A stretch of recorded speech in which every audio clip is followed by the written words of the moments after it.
এই জীবনের মানে কি? আমরা কেনই বা এখানে? মানব ইতিহাসের সম্ভবত সবচেয়ে পুরনো আর সবচেয়ে গভীর এই প্রশ্নগুলোর উত্তর খোঁজার চেষ্টা করব আমরা আজকে। এটি অসাধারণ লেকচারের মূল সারাংশ থেকে চলুন এই জার্নিটা শুরু করা যাক। তাহলে মূল প্রশ্নটা একদম সহজ। আমাদের জীবনের আসল উদ্দেশ্য কি? দেখুন, বেশিরভাগ মানুষের জন্যই এই প্রশ্নের উত্তরটা যেন অটোম্যাটিক্যালি সেট করা থাকে, জীবিকা উপার্জন করা।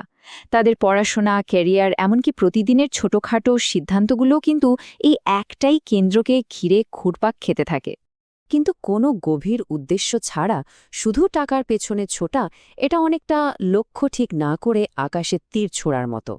তীরটা হয়তো কিছু দূর উড়বে, কিন্তু সেটার তো কোনো গন্তব্য নেই, তাই না? জীবনের লক্ষ্য অর্জনের বদলে চারপাশের জিনিসগুলোই তখন জীবনকে যেদিকে খুশি সেদিকে টেনে নিয়ে যায়। তো জীবনের উদ্দেশ্য খুঁজে পেতে হলে সবার আগে আমাদের দেখতে হবে আমাদের জীবনের কেন্দ্রটা কি। মানে, কোন জিনিসটাকে ঘিরে আমাদের পুরো জীবনটা আবর্তিত হচ্ছে। একেকজনের জন্য এই কেন্দ্র কিন্তু একেক রকম হতে পারে। কিছু মানুষের জীবন হয় আত্মকেন্দ্রিক। তাদের জীবনের সবকিছু শুধুই নিজেকে নিয়ে। দুনিয়ায় আর কে থাকলো, কার কি হলো, তা নিয়ে তাদের খুব একটা মাথা ব্যথা নেই। তারা শুধু নিজের ইচ্ছার চাহিদা পূরণেই ব্যস্ত থাকে। এরপর আসে পরিবার কেন্দ্রিক জীবন। এই ধরনের মানুষদের কাছে তাদের পরিবারই সবকিছু। বাবা মা, স্বামী স্ত্রী বা সন্তানই যেন তাদের জীবনের চূড়ান্ত উদ্দেশ্য।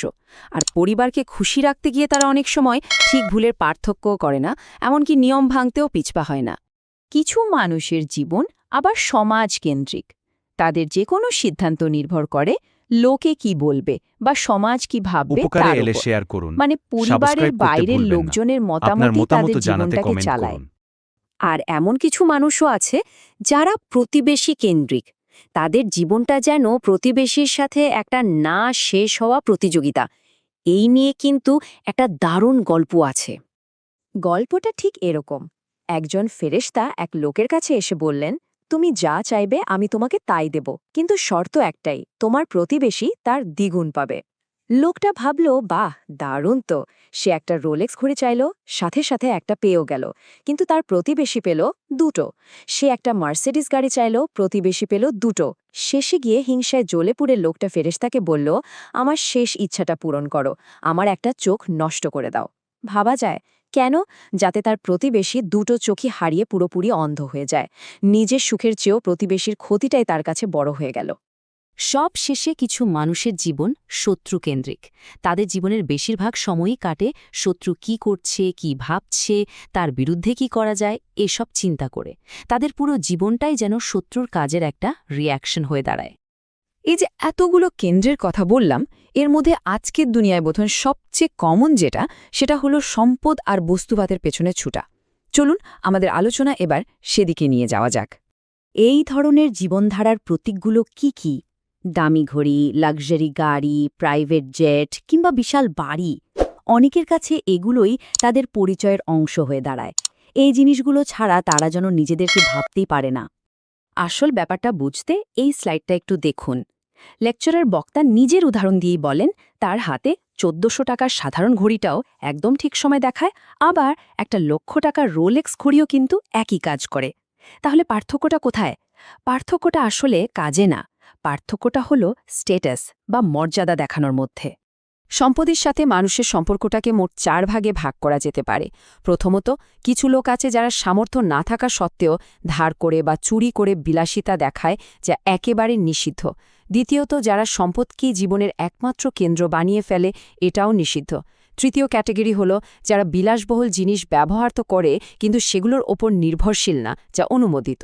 আর চতুর্থ, যেটা সবচেয়ে সেরা, যাদের অনেক সম্পদ আছে কিন্তু তারা সেটা ঈশ্বরের পথে ব্যয় করে।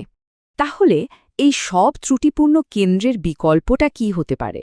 লেকচারের মূল প্রস্তাবনা হল জীবনকে একটা নতুন কেন্দ্রে নিয়ে আসা, একটা ঈশ্বর কেন্দ্রিক জীবন। আর মজার ব্যাপার হল, ঈশ্বর কেন্দ্রিক হওয়ার মানে কিন্তু এই না যে দুনিয়ার সব দায়িত্ব ছেড়ে দিতে হবে। বরং নিজের যত্ন নেওয়া, পরিবারকে ভালোবাসা, প্রতিবেশীকে সাহায্য করা, সমাজের সেবা করা, এই সব কিছুই তখন ওই একটা বড় উদ্দেশ্যের অংশ হয়ে যায়। সোজা কথায়, ঈশ্বর কেন্দ্রিক জীবনের মূল কনসেপ্টটা হল সৃষ্টিকর্তা এবং তার পাঠানো শেষ নবীর শিক্ষাকে জীবনের সব কাজের ভিত্তি বানানো। আল্লাহ যদি কাউকে সম্পদ, মেধা বা জনপ্রিয়তা দেন, তবে সেটা তার দেখানো পথেই ব্যবহার করা। এখন প্রশ্ন হল, এমন আদর্শ জীবনের কোনো বাস্তব উদাহরণ কি আছে? লেকচার অনুযায়ী অবশ্যই আছে। আর সেই নিখুঁত ঈশ্বরকেন্দ্রিক জীবনের মূর্ত প্রতীক এবং পুরো মানবজাতির জন্য রোল মডেল হলেন সর্বশেষ নাবী মোহাম্মদ সাল্লাল্লাহু আলাইহি ওয়াসাল্লাম। আর শুধু মুসলিমরা নয়, ইতিহাসের অনেক বিখ্যাত অমুসলিম ব্যক্তিরাও কিন্তু তার প্রশংসা করেছেন। যেমন ধরুন, বিখ্যাত নাট্যকার জর্জ বার্নার্ড শ বলেছেন, তাকে মানবতার ত্রাণকর্তা বলাই উচিত। আবার মাইকেল এইচ হার্ট তার বিখ্যাত বই দি 100-এ নবী মোহাম্মদ সাল্লাল্লাহু আলাইহি ওয়াসাল্লামকে ইতিহাসের সবচেয়ে প্রভাবশালী ব্যক্তি হিসাবে 1 নম্বরে রেখেছেন। কেন? কারণ তিনি ছিলেন ইতিহাসের একমাত্র মানুষ যিনি ধর্মীয় এবং জাগতিক দুই ক্ষেত্রেই এক কথায় চূড়ান্ত রকম সফল হয়েছিলেন। ফরাসি ঐতিহাসিক ল্যামার্টিন তো মহত্বের 3টা মাপকাঠি ঠিক করে দিয়েছেন: উদ্দেশ্যের মহত্ব, উপকরণের স্বল্পতা এবং অসাধারণ ফলাফল। আর তিনি বলছেন, এই 3 মানদণ্ডে বিচার করলে আধুনিক ইতিহাসের কোনো মহান ব্যক্তিকেই মোহাম্মদ সাল্লাল্লাহু আলাইহি ওয়াসাল্লামের সঙ্গে তুলনা করা যায় না। এমনকি এনসাইক্লোপিডিয়া ব্রিটানিকার একাদশ সংস্করণেও তাকে পৃথিবীর সবচেয়ে সফল ধর্মীয় ব্যক্তিত্ব হিসেবেই বর্ণনা করা হয়েছে। সুতরাং মূল বার্তাটা খুব পরিষ্কার। ধর্মীয় জীবন থেকে শুরু করে রাজনৈতিক এবং ব্যক্তিগত জীবন পর্যন্ত নবী মোহাম্মদ সাল্লাল্লাহু আলাইহি ওয়াসাল্লামের জীবনকে একটি সম্পূর্ণ এবং সফল আদর্শ হিসাবেই তুলে ধরা হয়েছে, যা অনুসরণ করার মতো। আজকের এই পুরো আলোচনা শেষে একটা প্রশ্ন কিন্তু থেকেই যায়।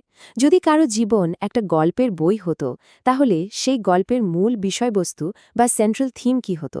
এই উত্তরটা আসলে প্রত্যেকের নিজেকেই খুঁজে বের করতে হবে।